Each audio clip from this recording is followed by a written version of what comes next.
Di antara ragam serat Jangka Jayabaya, salah satu versinya bercerita tentang Syekh Subakir dan peranannya dalam membangun peradaban bangsa manusia di Pulau Jawa. Hikayat Syekh Subakir ini juga tersebut dalam tulisan lontar kuno yang diperkirakan ditulis oleh Kanjeng Sunan Derajat atau setidak-tidaknya oleh murid atau pengikut beliau.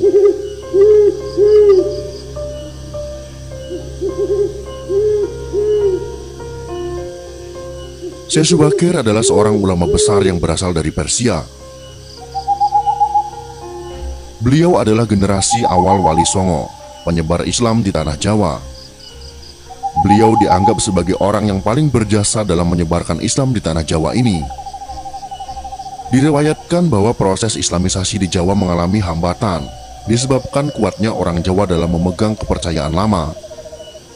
Syekh Subakir datang ke tanah Jawa bersama Wali Songo generasi awal setelah diperintahkan oleh Sultan Muhammad Al-Fatih di Istanbul, Turki.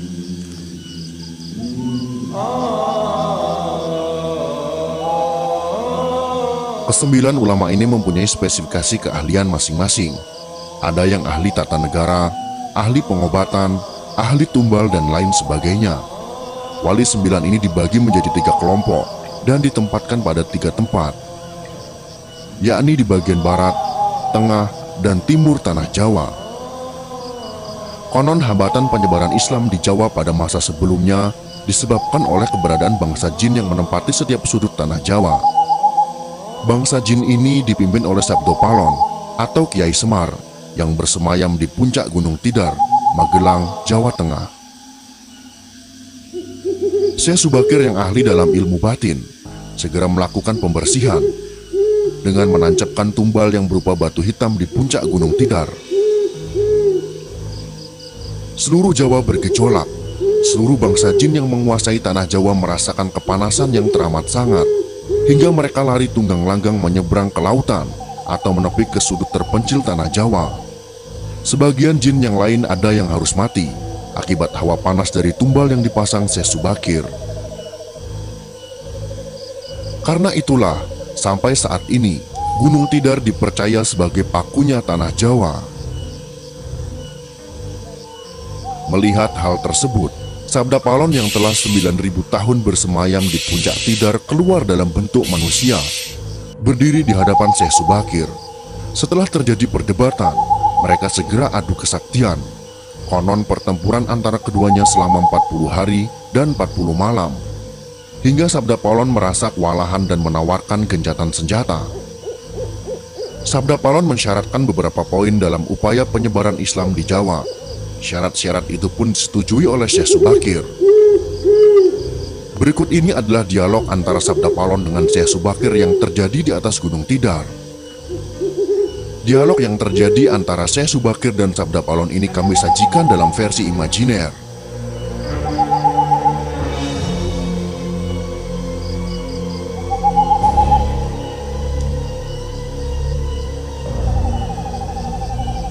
Inilah dialog yang terjadi.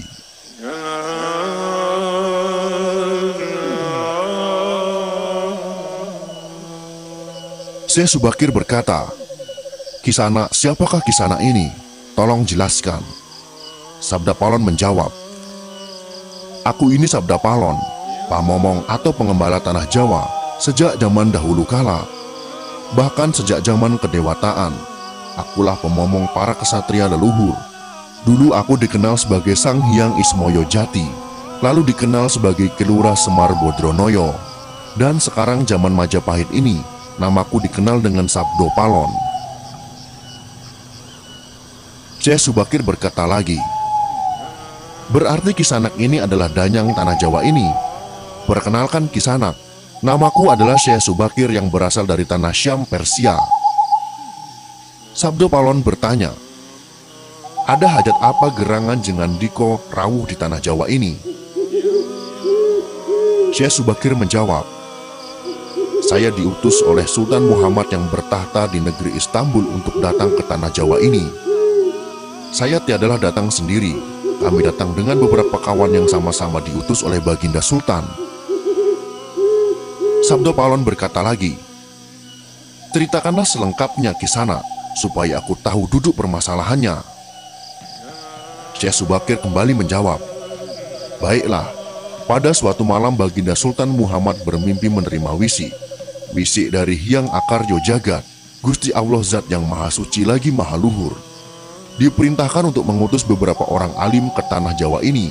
Yang dimaksud orang alim ini adalah sebangsa pendita, brahmana, dan resi di tanah Hindu. Pada bahasa kami disebut dengan ulama." Sabda Palon kembali bertanya, "Jadi Jengan Diko ini termasuk ulama itu tadi?" Syekh Subakir kembali menjelaskan, "Ya, saya salah satu dari utusan yang dikirim Baginda Sultan. Adapun tujuan kami dikirim kemari adalah untuk menyebarkan muara suci, amedar agama suci, yaitu Islam." Sabda Palon kembali bertanya, "Bukankah Kisanak tahu bahwa di tanah Jawa ini sudah ada agama yang berkembang yaitu Hindu dan Buddha yang berasal dari tanah Hindu? Buat apa lagi Kisanak menambah dengan agama yang baru lagi?" Syekh Subakir kembali menjawab, "Biarkan kaum Wulodasi yang memilih keyakinannya sendiri. Bukankah Kisanak sendiri sebagai danyangnya tanah Jawa lebih paham bahwa sebelum agama Hindu dan Buddha masuk ke Jawa ini, di sini pun sudah ada Kapitayan. Kapitayan atau ajaran asli tanah Jawa yang berupa ajaran Budi." Sabda Palon kembali berkata, "Ya, rupanya Kisanak sudah menyelidiki Kawulo Jawa di sini. Memang di sini sejak zaman sebelum ada agama Hindu dan Buddha, sudah ada Kapitayan asli. Kapitayan adalah kepercayaan yang hidup dan berkembang pada anak cucu di Nusantara ini." Syekh Subakir balik bertanya, "Jika berkenan, tolong ceritakan bagaimana Kapitayan yang ada di tanah Jawa ini." Kemudian Sabda Palon pun menjelaskan, "Secara singkat kepercayaan Jawa begini. Manusia Jawa sejak dari zaman para leluhur dahulu kala meyakini ada Sang Maha Kuasa yang bersifat Tan Keno Kinoyo Ngopo.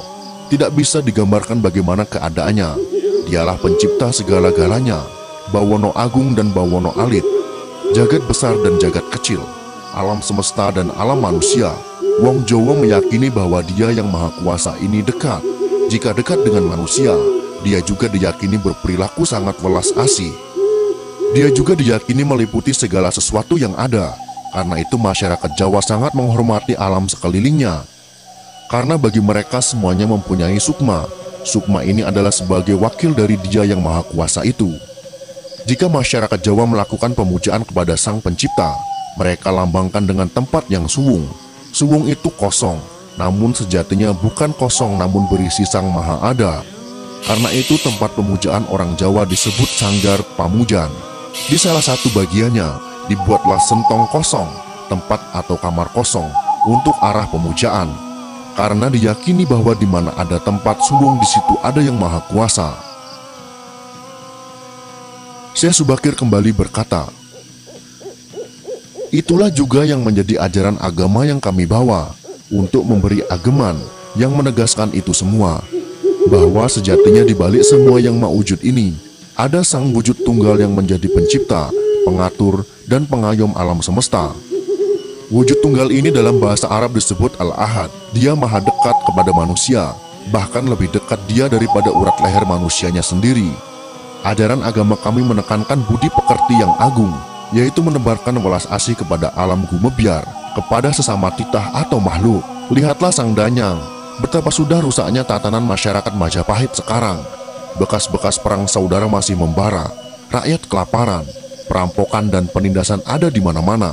Ini harus diperbaharui budi pekertinya."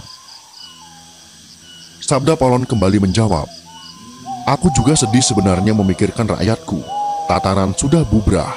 Para pejabat negara sudah lupa akan dharmanya. Mereka saling sikut untuk merebutkan jabatan dan kemewahan duniawi. Para pandito juga sudah tak mampu berbuat banyak. Orang kecil salang tunjang mencari pegangan. Zaman benar-benar zaman edan." Syekh Subakir kembali berkata, "Karena itulah mungkin Sang Maha Jawata Agung menyuruh Sultan Muhammad Turki untuk mengutus kami ke sini. Jadi wahai Sang Danyang Tanah Jawa, izinkanlah kami menebarkan muara suci ini di wewengkon kekuasaanmu ini." Sabda Palon pun menjawab, "Baiklah jika begitu, tapi dengan syarat-syarat yang harus kalian patuhi. Syekh Subakir pun bertanya, "Apa syaratnya itu, wahai sang danyang tanah Jawa?" Sabda Palon menjelaskan, "Pertama, jangan ada paksaan agama, dharma, atau kepercayaan. Kedua, jika hendak membuat bangunan tempat pemujaan atau ngibadah, buatlah yang bangunan luarnya nampak cakra atau gaya Hindu Jawa, walau isi dalamnya Islam. Ketiga, jika mendirikan kerajaan Islam, maka ratu yang pertama harus dari anak campuran. Maksud campuran adalah jika bapaknya Hindu, maka ibunya Islam. Jika bapaknya Islam, maka ibunya harus Hindu. Keempat, jangan jadikan wong Jawa berubah menjadi orang Arab atau Parsi. Biarkan mereka tetap menjadi orang Jawa dengan kebudayaan Jawa, walau agamanya Islam.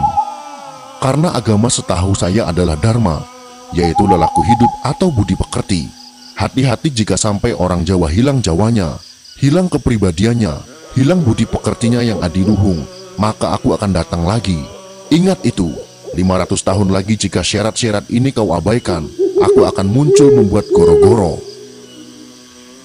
Syekh Subakir pun menjawab, "Baiklah, syarat pertama sampai keempat aku setujui. Namun khusus syarat keempat, betapapun aku dengan kawan-kawan akan tetap menghormati dan melestarikan budaya Jawa yang adiluhung ini. Namun jika suatu saat kelak karena perkembangan zaman dan ada perubahan, maka tentu itu bukan dalam kekuasaanku lagi. Biarlah Gusti Kang Akaryo Jagat yang menentukannya."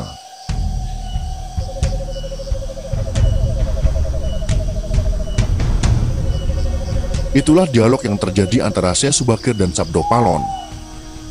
Video ini jangan kita telan mentah-mentah, akan tetapi ada hikmah dan pesan yang dapat kita ambil dari dialog tersebut, bahwa penyebaran agama Islam tidak pernah dilakukan dengan paksaan di tanah Jawa, serta tidak membuang adat dan kebudayaan yang telah ada dan dijalankan oleh masyarakat Jawa, asal tidak bertentangan dengan agama. Mungkin karena dialog ini, para ulama menyebarkan agama Islam dengan kearifan lokal, sehingga agama Islam dapat diterima oleh mayoritas masyarakat Jawa.